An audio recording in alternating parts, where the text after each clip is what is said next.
முன்னாள் ஜனாதிபதிகளின் ராணுவ பாதுகாப்பு நீக்கம்.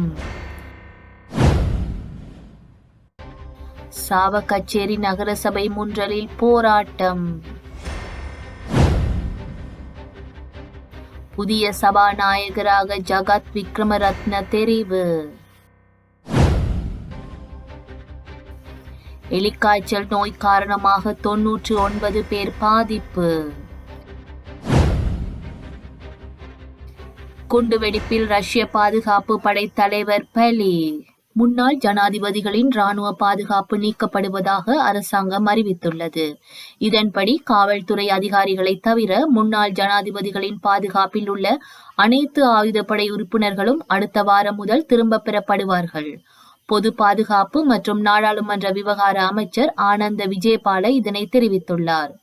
நாடாளுமன்றத்தில் விசேட அறிக்கையொன்றை விடுத்து அவர் உரையாற்றிய போதே இவ்வாறு குறிப்பிட்டுள்ளார். கடந்த 11 மாதங்களில் முன்னாள் ஜனாதிபதிகள் மற்றும் அவர்களது மனைவிகளின் பாதுகாப்புக்காக 1448 மில்லியன் ரூபாய் செலவிடப்பட்டுள்ளதாக அவர் மேலும் தெரிவித்துள்ளார்.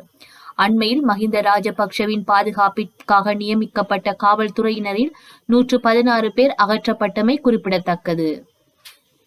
யாழ் சாவகச்சேரி நகர வர்த்தகர்களும் பொதுமக்களும் சாவகச்சேரி நகரசபை முன்றலில் நேற்று போராட்டத்தில் ஈடுபட்டனர். சாவகச்சேரி நகரசபையால் அண்மையில் கட்டப்பட்ட புதிய கடைகளுக்கு குத்தகை வழங்குவதற்காக பகிரங்கமாக கேள்வி கோரப்பட்டுள்ளது.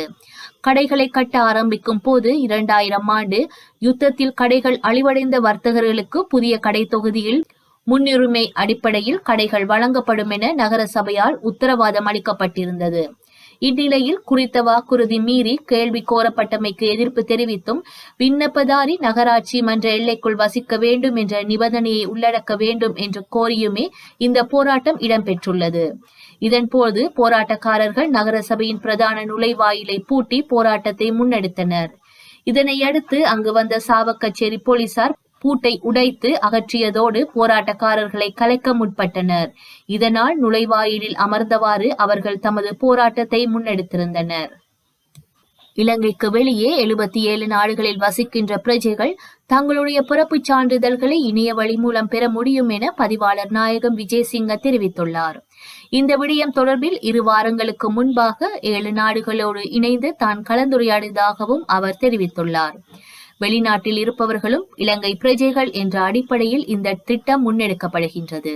பதிவாளர்கள் பொதுமக்களுக்கு சேவையை வழங்கும் பொறுப்பு வாய்ந்த பணியில் உள்ளமையை அவர் சுட்டிக்காட்டியுள்ளார்.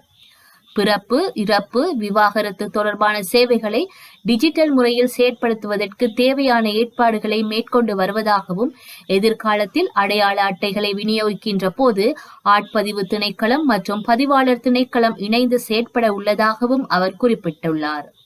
இலங்கையில் தொடர்ந்தும் காணாமல் போனவர் தொடர்பாகவும் பதிவுகள் இடம்பெற்றுக் கொண்டிருப்பதையும் பதிவாளர் நாயகம் நினைவுபடுத்தினார்.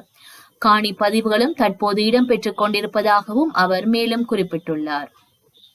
10வது பாராளுமன்றத்தின் சபாநாயகராக தேசிய மக்கள் சக்தியின் பாராளுமன்ற உறுப்பினர் வைத்திய கலாநிதி ஜகத் விக்ரமரத்ன பாராளுமன்றத்தில் இடம்பெற்ற சபாநாயகர் தேர்வின் போது ஏகமனதாக தெரிவு செய்யப்பட்டுள்ளார். 10வது பாராளுமன்றத்தின் சபாநாயகராக செயற்பட்ட பாராளுமன்ற உறுப்பினர் அசோக ரன்வெல அண்மையில் சபாநாயகர் பதவியிலிருந்து ராஜினாமா செய்ததன் காரணமாக ஏற்பட்ட வெற்றிடத்திற்கு வைத்திய கலாநிதி ஜகத் விக்ரமரத்ன தெரிவு செய்யப்பட்டுள்ளார். யாழ் மாவட்டத்தில் எலிக்காய்ச்சல் நோய் காரணமாக இதுவரை 99 பேர் பாதிக்கப்பட்டுள்ளனர் என யாழ்ப்பாண பிராந்திய சுகாதார சேவைகள் பணிப்பாளர் வைத்திய கலாநிதி ஆறுமுகம் கேதீஸ்வரன் தெரிவித்துள்ளார். எலிக்காய்ச்சல் பரவல் தொடர்பாக ஊடகங்களுக்கு கருத்து தெரிவித்த போதே அவர் இதனை தெரிவித்தார். தற்போது பருத்தித்துறை ஆதார வைத்தியசாலையில் 23 பேரும் யாழ் போதனா வைத்தியசாலையில் 6 பேரும் சிகிச்சை பெற்று வருகின்றனர். கடந்த 24 மணி நேரத்தில் பருத்தித்துறை ஆதார வைத்தியசாலையில் 9 நோயாளர்களும் யாழ் போதனா வைத்தியசாலையில் 5 நோயாளர்களும் எலிக்காய்ச்சலுடன் அனுமதிக்கப்பட்டுள்ளனர். கடந்த 24 மணி நேரத்தில் இந்நோய் காரணமாக எந்த ஒரு இறப்பும் ஏற்படவில்லை. இதுவரை யாழ் மாவட்டத்தில் இந்நோய் காரணமாக 7 இறப்புகள் ஏற்பட்டுள்ளன. எலிக்காய்ச்சல் நோய் வராமல் தடுப்பதற்காக தடுப்பு மருந்து வழங்கும் பணிகள் தொடர்ந்தும் இடம்பெற்று வருகின்றது. இதுவரை ஏறத்தாழ 6000 பேருக்கு தடுப்பு மருந்துகள் வழங்கப்பட்டுள்ளன. மேலும் பாதிக்கப்பட்ட சுகாதார வைத்திய அதிகாரி பிரிவுகளில் காய்ச்சல் நோயாளர்களை இனங்காண்பதற்காக சுகாதார பணியாளர்கள் வீடு வீடாக சென்று ஆய்வுகளை மேற்கொண்டு வருகின்றனர். மேலும் பாதிக்கப்பட்ட சுகாதார வைத்திய அதிகாரி பிரிவுகளில் உள்ள கால்நடைகளில் இக்கிருமி தொற்று உள்ளதா என்பதை ஆய்வு செய்வதற்காக கொழும்பிலிருந்து கால்நடை உற்பத்தி சுகாதார திணைக்களத்திலிருந்து குழு ஒன்றும் யாழ் மாவட்டத்திற்கு நேற்று வருகை தந்துள்ளமை குறிப்பிடத்தக்கது.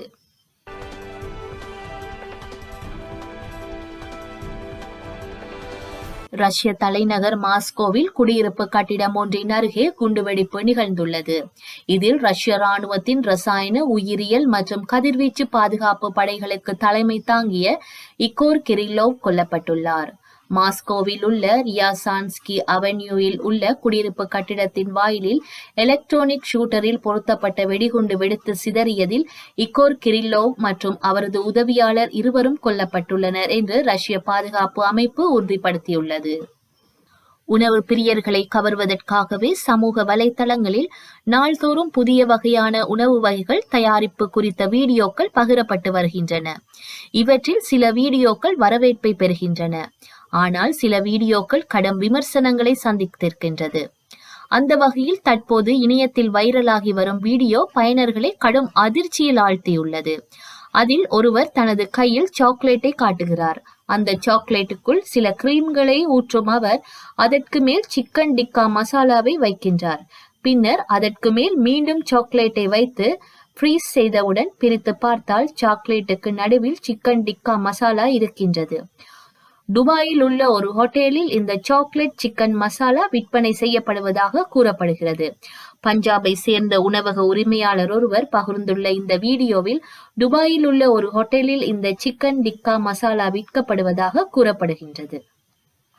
உலகில் மிக பெரிய பனிப்பாறை என்று அறியப்படும் A23A சுமார் 30 ஆண்டுகளுக்கும் மேலாக எந்த நகர்வும் இல்லாமல் ஒரே இடத்தில் இருந்த நிலையில் தற்போது மீண்டும் நகரத் தொடங்கியுள்ளது.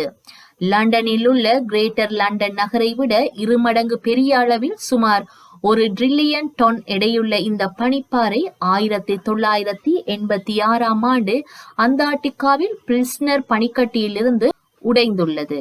அன்றிலிருந்து வெட்லர் கடலில் தெற்கு ஒர்கனி தீவுகளுக்கு அருகில் கடலின் அடிப்பகுதியில் சேற்றில் சிக்கிக் கொண்டது. இந்த நிலையில் கடந்த 2020ஆம் ஆண்டில் இந்த பனிப்பாறை வடக்கு நோக்கி மெதுவாக நகரத் தொடங்கியுள்ளது என்று விஞ்ஞானிகள் கண்டறிந்துள்ளனர். தெற்கு பெருங்கடலுக்குள் அந்தார்டிக் சர்க்கம் போலார் என்ற நீரோட்டத்தை பின்தொடர்ந்து இந்த பனிப்பாறை நகரும் என்று கூறப்படுகிறது. வரலாற்றில் இன்று